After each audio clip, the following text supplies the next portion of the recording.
This is 6 hours into my recording of about 40 videos today. Conclusion chapter, okay?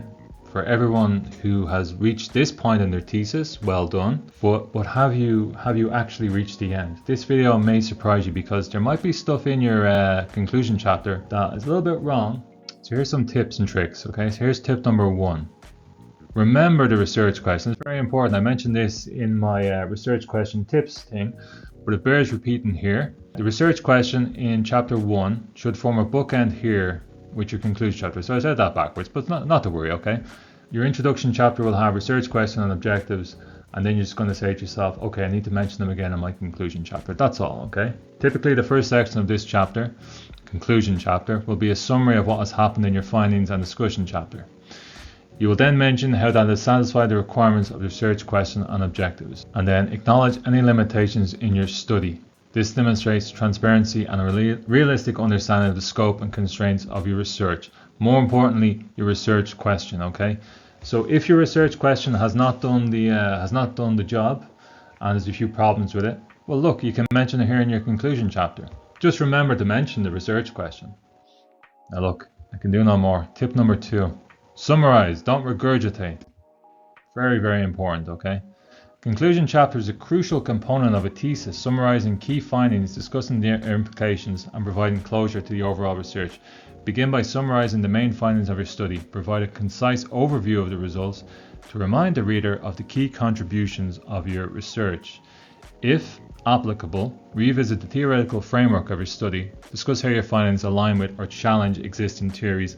Highlight the theoretical implications of research. Be mindful of what you're writing in your discussion chapter, okay? Most people decide in the discussion chapter that, you know what, I'm going to start the conclusion chapter early, and then they start mentioning the research question, the research objectives, theoretical framework, how their thesis is done. Start talking about the past tense. They've already checked out of the thesis at this point. Then they haven't even got to the conclusion chapter, and already they're like, do you know what, I'm just going to conclude everything here in the discussion chapter. When they're forced in by whoever, usually the supervisor or me, to do the conclusion chapter, they're like, well, I'm just going to be repeating myself. Well, you wouldn't be repeating yourself if you didn't put it in the discussion chapter. Take everything about your research question, your objectives, anything to do with concluding or making long, grandstanding points about your thesis. Take it from the discussion chapter, fling it into the conclusion chapter, tidy it up a bit, okay? So here we go, tip number 3, hype your thesis up. Very important, okay? Clearly articulate the contributions your research makes to the field. Emphasize the novel aspects, insights, or advancements that your study brings to existing knowledge, okay? Just going to take a drink of water there, don't be worried too much. Explore the practical implications of your findings. How can your research be applied in real-world scenarios? Discuss potential benefits for practitioners, policymakers, or relevant stakeholders. Propose avenues for future research based on the gaps identified in your study. Discuss questions or areas that your research has uncovered but remains unexplored, okay? This is very important. Most people forget about this, is that they so much self-loathing and hatred for one's thesis at the very end that no one wants to hype the poor thing up, and you think about why you're doing this. Why did you start the thesis? What was your research question hoping to bring to the field? Here's another great tip from Dr. Bill. Bill, you keep using the same tip over and over again. I'll keep using it until the day I stop making these videos. Look at other people's thesis, okay? Have a look at their contributions to research, their practical recommendations. Look at them hyping it up, okay? Just hype your thesis up. Just put in those bits and pieces, and you really can't go wrong, okay? Tip number 4, okay? Is everyone ready? Look, big surprise, okay? Tip number 4. Can we guess what it is? It's hype your thesis up again. I messed up. Next, okay. Here we go. Tip number 5, okay? Start as you mean to go on. Now that's very important, okay? Conclude your conclusion chapter with a strong and clear statement. Where's my old laser pointer? That's not the laser pointer. Here it is. Summarize the overall impact of your research and leave the reader with a lasting impression of the importance of your work. Craft a memorable closing statement that leaves a lasting impression. This could be a thought-provoking conclusion, a call to action, or a reflection on the broader implications of your research. Now, avoid introducing new information. Conclusion is not the place to introduce new findings or arguments, and I would say that's the same for discussion. Now, I have a video on discussion, so don't worry, but I would say this does apply to discussion. The conclusion is not the place to introduce new findings or arguments. All that stuff should be back in your literature review, okay? Focus on summarizing existing content, i.e. the literature review, and providing a synthesis of the key points, okay? As many people will know, I have a particular issue with people who decide to end their thesis with quotes from Gandhi, JFK, Barack Obama, or whatever part of the political spectrum you're on, or whatever guru you're listening to this week, okay? Just end the thesis, okay? Just end it. There's no point. Studies you mean to go on. Your thesis opens very boringly, so end it very boringly. Provide recommendations. Add some studies from the reviewed literature to boost your recommendations. For example, you might have a suggestion for a larger sample size. This may have been highlighted in your field by a particular study, but go the extra mile when you mention that particular study and say a larger sample size could be achieved through a mixed methods approach. Be careful though, don't just repeat a recommendation from a previous study, as that should already be in your lit review, okay? So that's a very important one. That's something I always say to people. You get an extra few marks for that sort of stuff, where rather than just say like wishy-washy recommendations, give a wishy-washy recommendation that's been mentioned before, and then just add a little bit of seasoning to it. And there's the bit of seasoning there, the mixed methods approach, okay? So when you're providing recommendations in a thesis, it's important just to remember a few little key tips here, okay? So just remember to ground them in the findings themselves. So, don't go wishy-washy or you hope to change the world type of stuff. Make sure they're grounded, make sure they're realistic. So ensure your recommendations are directly informed by the findings of your own study. Reference specific results or insights to strengthen the credibility and relevance of your suggestions. I see some people giving recommendations for other people's studies. It's quite a common mistake. It's basically people doing a bit of a review almost of the studies that they have in the lit review chapter and suggesting recommendations for them. But it's actually your own findings here. Remember to prioritize your recommendations. So, based on their potential impact and feasibility, highlight which recommendations are most critical and should be implemented first. So again, the tendency might be to say to yourself, do you know what, I'm going to save the best for last. I'm going to keep a really important recommendation until the very end. But that looks very strange, because it looks like our minds are made in terms of a tier list.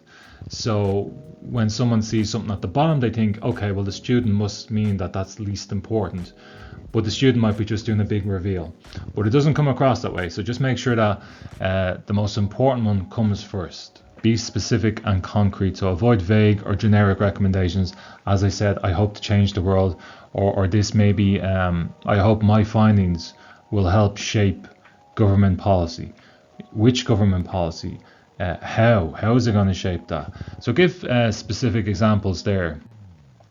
And as it says here, it adds practicality to your suggestions. Consider the stakeholders. So these are the people who are going to be reading your thesis, or whoever the thesis has been designed for. Identify and consider the various stakeholders involved. Tailor your recommendations to address the needs and concerns of different groups, such as management, employees, or external partners. It's very important if you're doing a case study to always keep the people who are going to be reading it in mind. So if it is to be taken back to management, it's important to keep their needs, their recommendations, and if they can take them on board. If it is for something that's going to be seen by management and you just keep mentioning recommendations for employees, that is good information for them, but the management wants to see recommendations that they can actually implement themselves for themselves. Account for resource constraints. Okay, so acknowledge any resource constraints, whether financial, human, or time related. Propose recommendations that are realistic. So that's a very important one there, and feasible within the existing limitations. So if you're doing a case study on something and you're offering recommendations, just make sure that they're based on a little bit of reality, because a lot of the times people might say, here's a recommendation, and the recommendation, when I'm reading them, kind of seems like you just want me to shut the business down and reopen it as something else.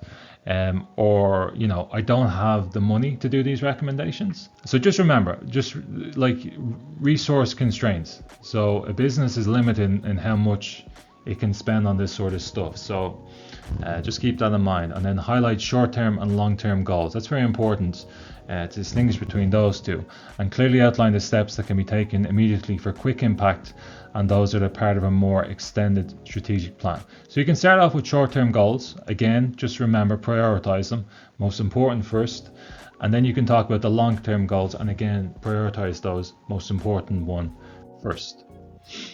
Include implementation guidelines. So offer detailed guidelines for implementing each recommendation. Now, I put in detail there, but you don't have to go too detailed because they're not looking for another thesis on it. And some of these recommendations might require another thesis on it. So when I say detail there, I don't mean produce another thesis or development plan. I just mean that just give a little bit more detail. So instead of saying, it says here, look, just specify the necessary steps, resources required, and potential challenges.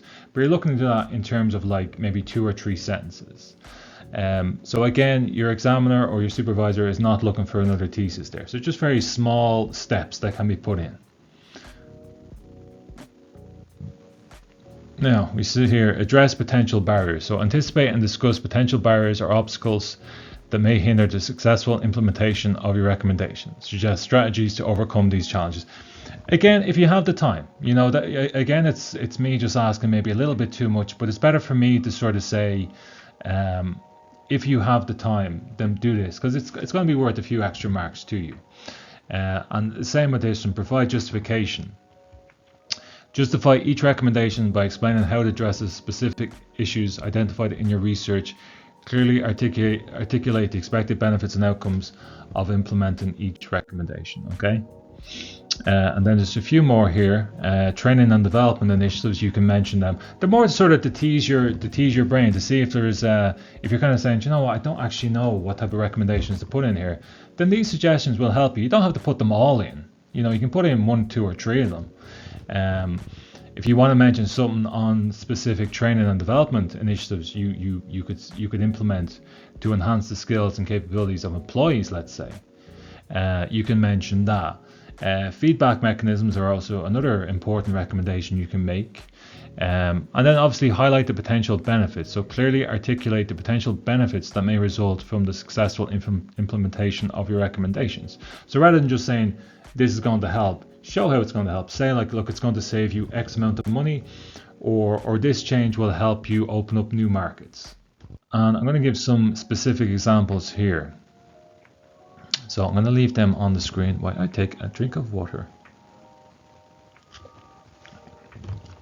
But we see here future research and then recommendations. They're more or less the same. There is some overlap there between the two of them. Obviously, some recommendations will include future research, like more studies should be done on this. And then recommendations, we have practical, policy, educational, business, and then healthcare. So depending on whatever field you're doing, you can use some of these as examples. Now we survived that, okay? Look, tip number 6, it's probably number 7, okay? Dr. Bill messed up. Just end it. You said it, baby. Just end your thesis, okay? What else I write here? No quotes from people outside the thesis. Okay, look, we did the JFK Gandhi, banter. Ending on a quote from literature review is perfectly fine. That's very good. That's a very good point I made there. If I say so myself. You will see these lovely quotes in your literature review. People stick them at the beginning of their chapters, put them at the end. End on a high note, and there's no higher note that you can end on than praising someone else. Be careful of repetition. Laboring the point can often make it seem forced even when it's not intended. That's very important as well.